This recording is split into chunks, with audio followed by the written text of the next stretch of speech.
Good morning everyone, another একটা ব্লগে সকলকে স্বাগত।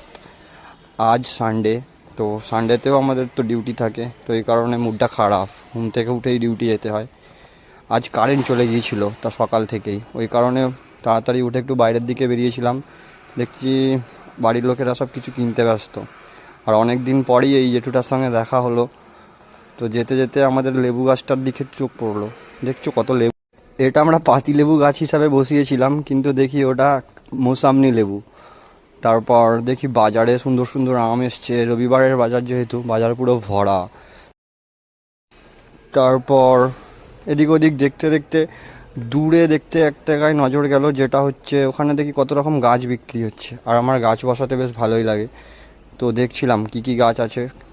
দেখার পর যেহেতু যে কটা গাছ আছে সবই আমার বাড়িতে লাগানো আছে, তো এই বাড়ির পেছনটাও আমাদের পরিষ্কার করা হচ্ছে, এখানে গাছ বসানো হবে কিছু। ওখানে বাবলুদা কাজ করছে।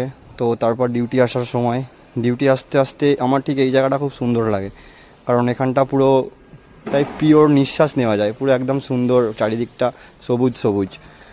তো এই জন্য এটা ক্যামেরার মধ্যে তুললাম।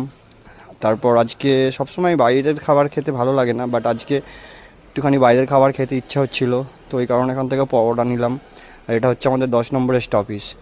অফিসে আসার পরেই দেখি যে এরকম একটা র্যাটেল স্নেক আমাদের ডকের সামনে ঘুরে বেড়াচ্ছে। সব কিছু কমপ্লিট করে অ্যাট লাস্ট অফিসে পৌঁছালাম। এসে দেখি সুলেমানদা তার কাজে নিয়ে ব্যস্ত, সকাল থেকেই কাজ নিয়ে ব্যস্ত। ভালোও লাগলো,